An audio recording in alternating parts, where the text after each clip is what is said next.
Hello, everybody. Welcome back to the show. My name is Matt Gardner, and today I have founder and artistic director of Keeping People Connected. Her name is Katharine Pettit. Katharine, how are you today? Good, thanks, Matt. Good to talk to you today. Yes, great to have you on. So we had our first initial sort of meet and greet, I want to say a little over a week ago. And yeah, Yes. I really like what you're doing. I love how you reached out to me. I love how you're doing the organic way of just like getting out there, putting your name out there, meeting people.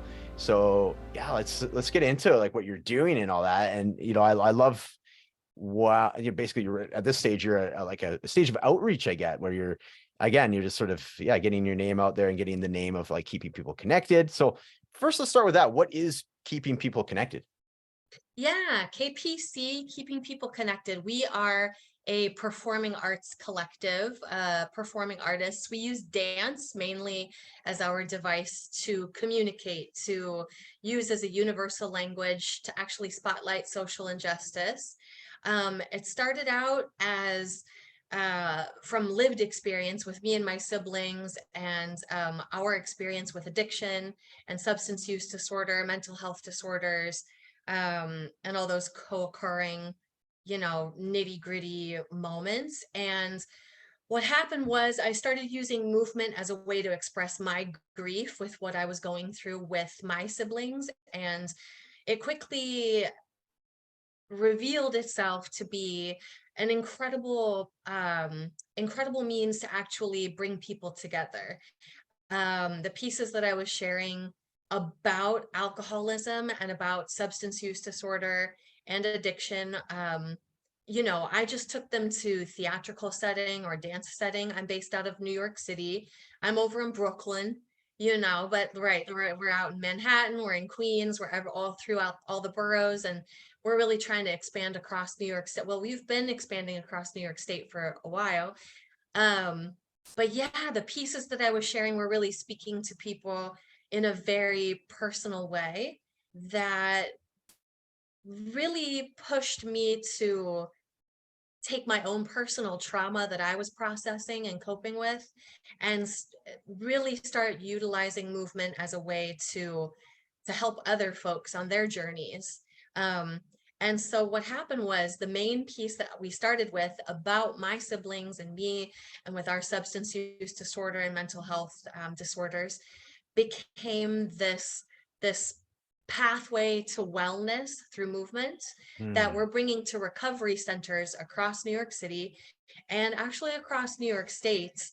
We started doing it pre-pandemic. It was really getting like a bit of a juggernaut, like it was about to take off. And of course, March Mm. 2020 Yeah. knocked us off the rails for a hot second. Mm-hmm.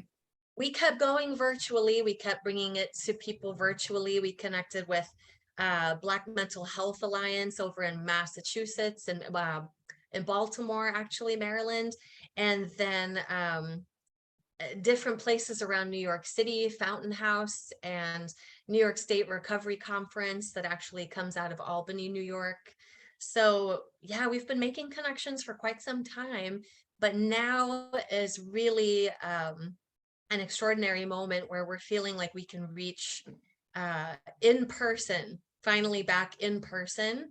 A lot of the centers that we work with definitely have immunocompromised folks. Mm. And so we were not able to be in person for quite some time. It's really been just about the last 6 months or so that we've been given that green light to Mm-hmm. be back in person again. And so hence why reaching out to you and being Mm-hmm. like, hey, you're in Canada, like that's incredible. Like Mm-hmm. let's rock and roll. Let's get Yeah, some connection, just get the feelers out there because yeah, absolutely. we really do want to be able to reach people with this healing programming everywhere possible.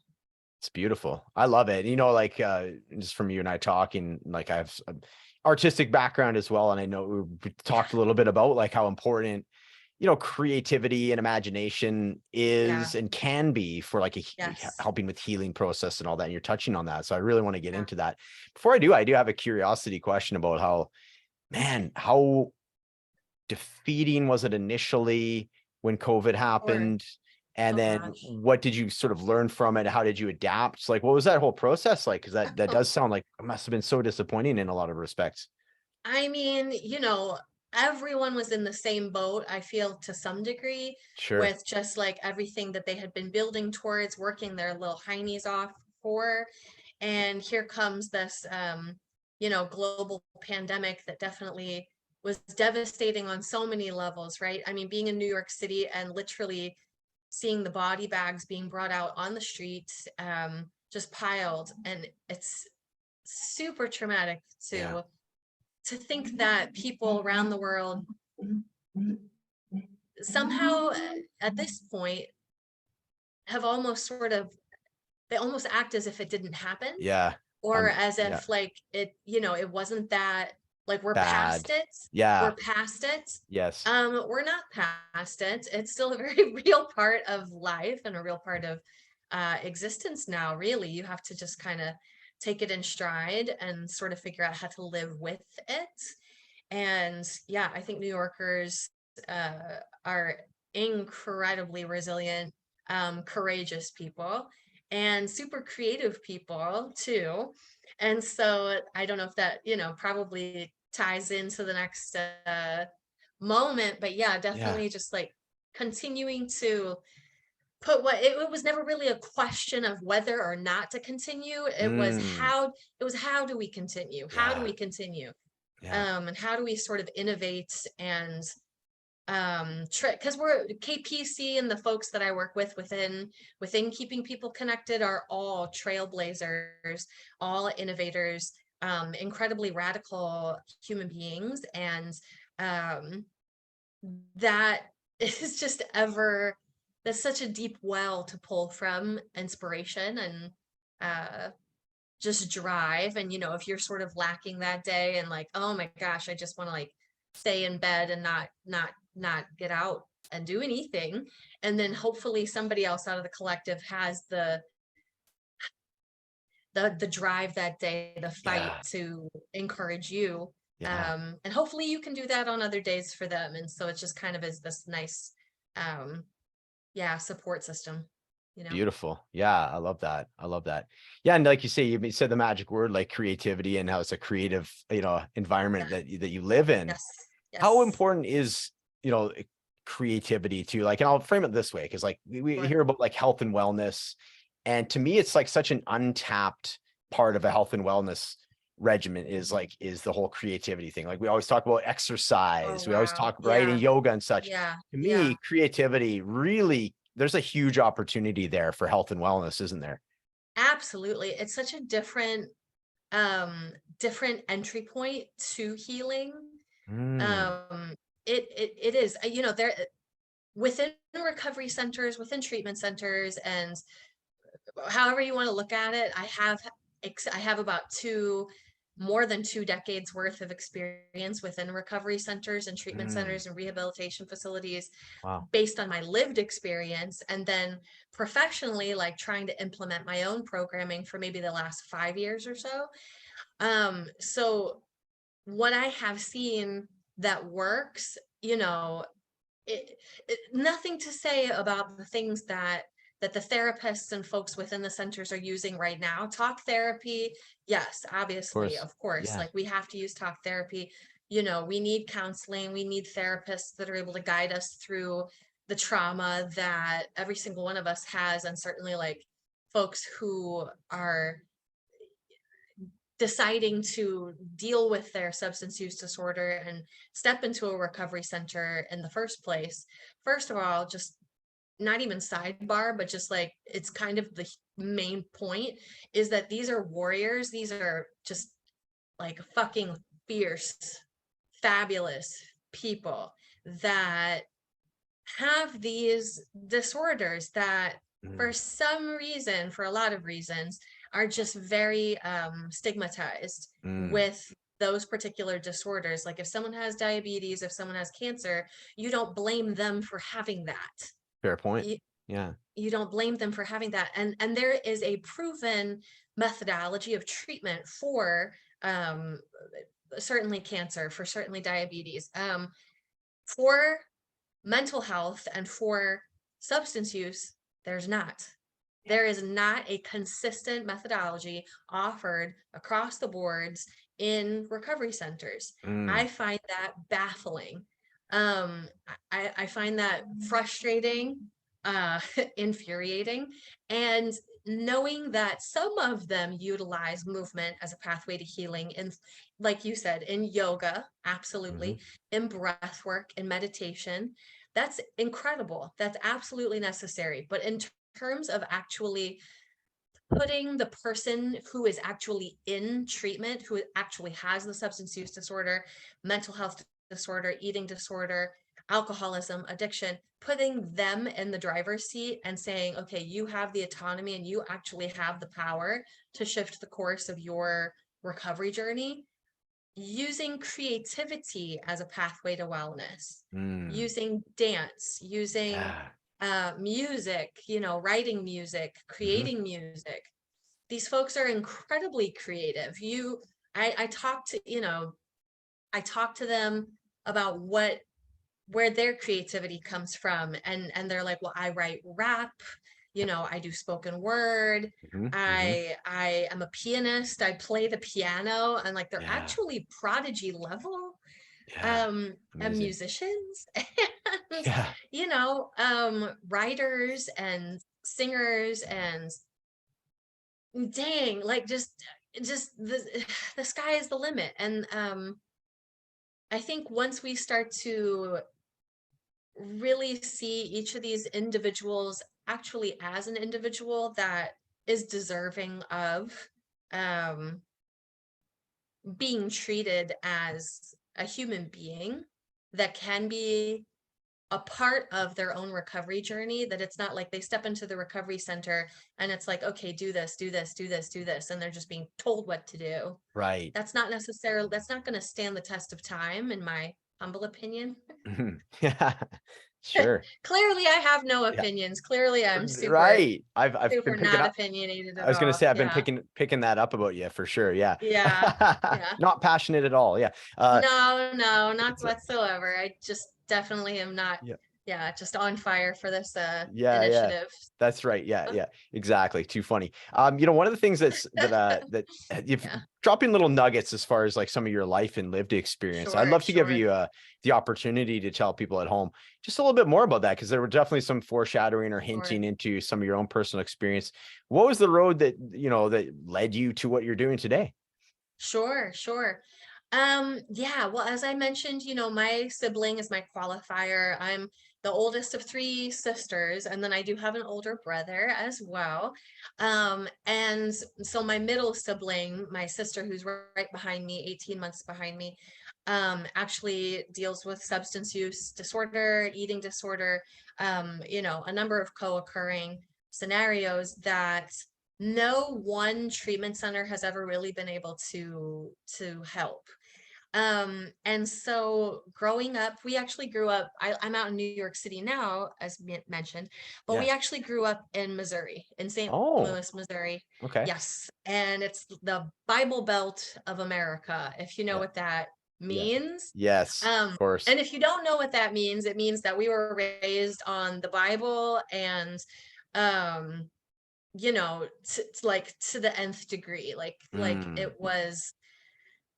it was sort of, toe the line and like follow these particular prescription of yeah. how to be and what to do and what to say. Yeah. And in terms of acknowledging that someone had a mental health disorder, was just not a part of Mm, our interesting. lives. Yeah. It's Wow. just, we grew up in the late 80s, 90s, into the 2000s of, in the Bible Belt of America, and Mm, mental health was just not, it certainly wasn't like part of an everyday conversation like it is for me now in my adult life. yeah. Yeah.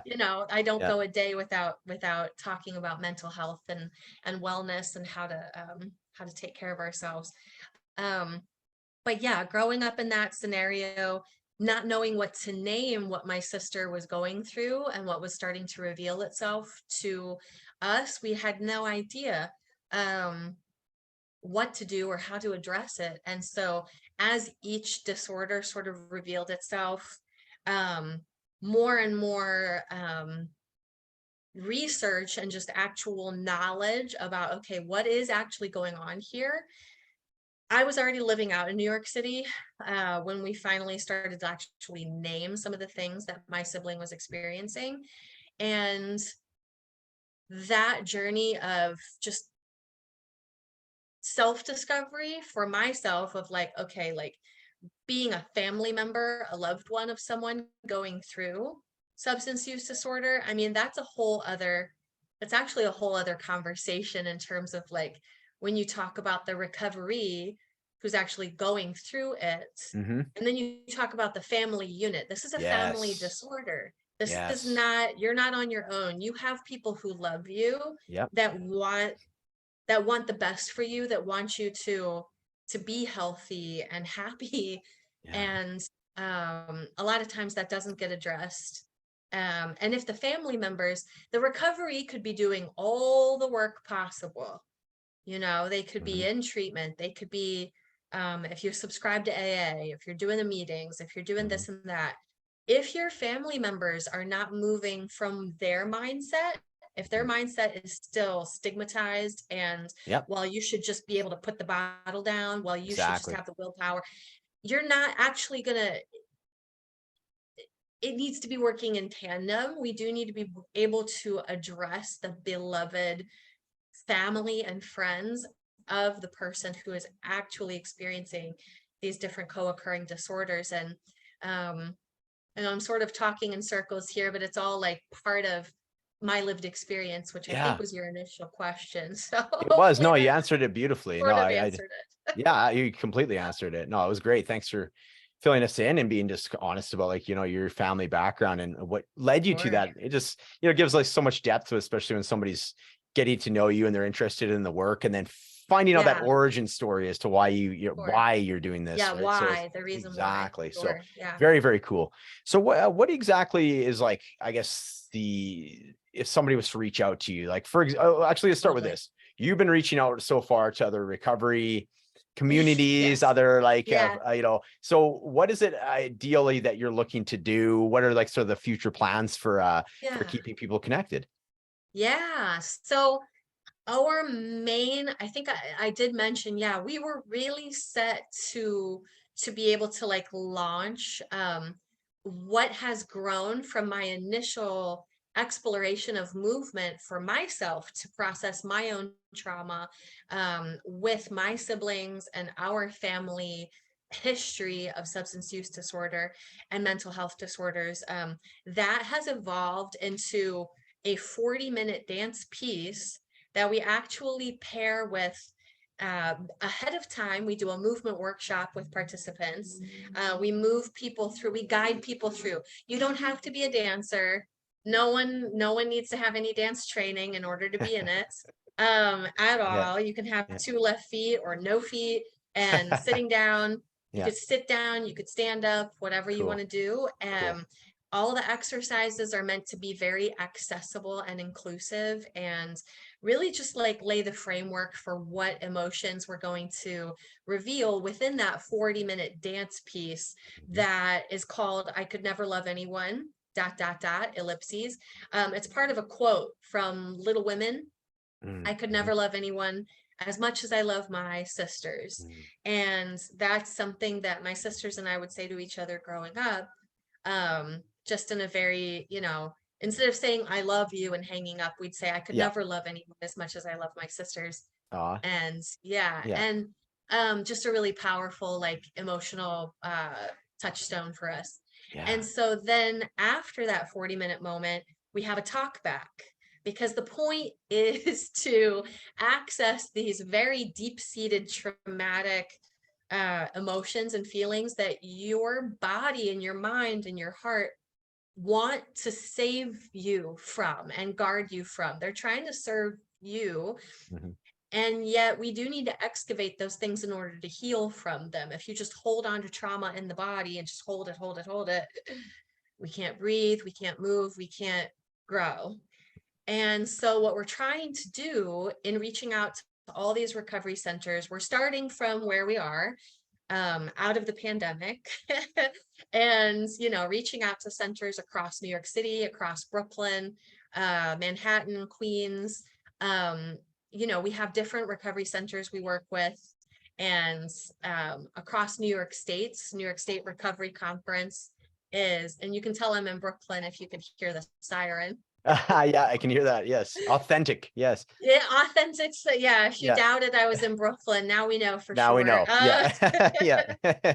But we work with a number of centers that I can definitely have given us reference letters and all that So cool. Yeah. logistical stuff. So right, as different centers might see this or I'm reaching out to them, I definitely have more just sort of data and like gathering assessment from to like sort of prove what I've known to be true all along is that creativity and then movement in particular releases that trauma and sort of opens folks up to a different,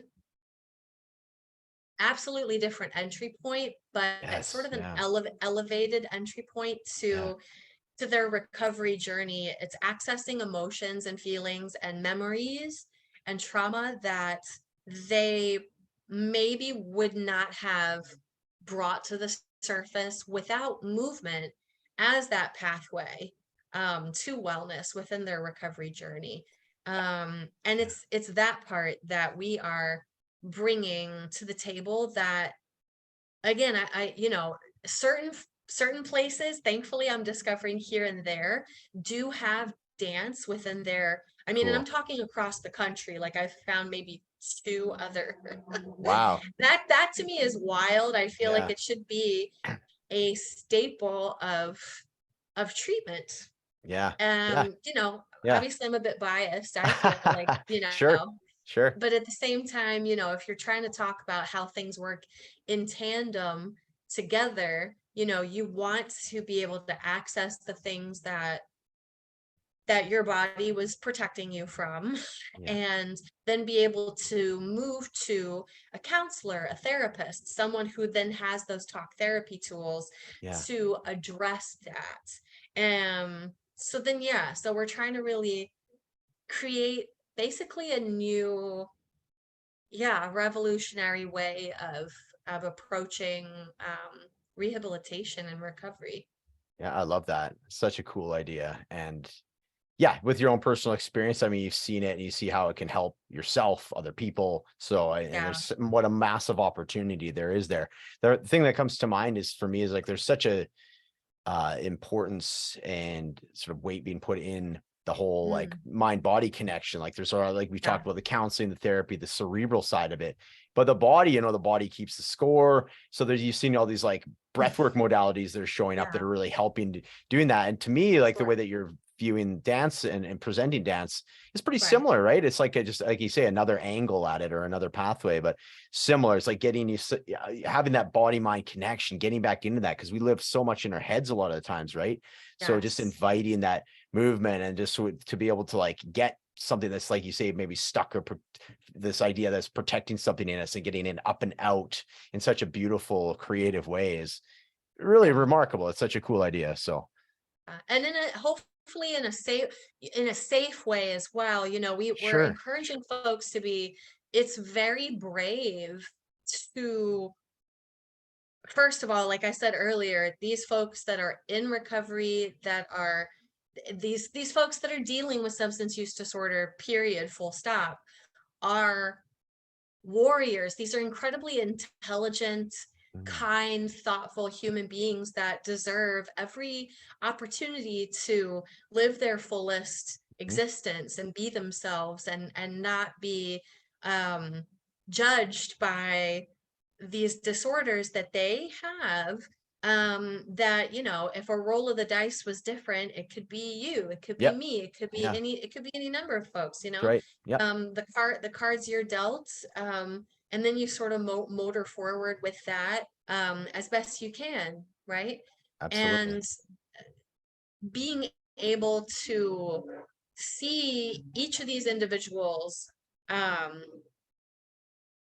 just as a full person that is deserving Definitely. of and valuable, hugely valuable human being, incredible contributors to the world, to life, and certainly their loved ones. You know, I feel that about my sibling. You know, as much as other people might, at some degree, or at any turn in the bend, might have seen my sibling as, you know, a throwaway. Yeah, To sure. just put Yeah, to just put it plain and really brutally, brutally. Yeah. just super brutal and horrible. But at the same time, you know, again, I'm in New York City, and folks who have mental health disorders are here in the multitudes. And because we're in such a compact, dense population, you know, you run into folks every day on the Yeah. subway, on the street. And really what we're trying to do is offer some compassion, Yes. and understanding to the multitudes that are fortunate enough to not have these disorders that they Mm, are living with, and so that they can have that compassion and understanding. And then the folks who are the recoveries, who are dealing with that, are able to be seen in a light where each of these different, you know, facets of recovery are able to work together to help them just realize their full, you know, self-discovery is huge. And a lot of times folks who have these substance use disorders and different co-occurring mental health disorders missed a growth moment in their childhood, in their adolescence. Something happened that potentially robbed them of the ability to have those tools mm. to sort of have the capacity for self-discovery, and sort of looking at themselves and understanding um how to help themselves, how to sort of Yeah. break down, okay, Yeah. how am I regulating my emotions, how am I, like, that's not necessarily a tool that's even taught um Yeah. in any way, shape, or Yeah. form. And That's a good I point. definitely think it should be. Yeah, totally agree with you. Yeah, very well put. Very well put. I know you have a hard out. We got about 2 minutes here, so it's a great time to just wrap it up. Katie, thank Sure, you so much for coming on sure. the show today. Yeah, And absolutely. if people are interested in hearing more about what you have, what's the Yeah, easiest way to get a hold of you? Where can you be found sure. online? If you could share Oh that, please. yeah, yeah. Yeah, absolutely. Yeah, I mean, we're all across all the social media platforms, Instagram, Facebook.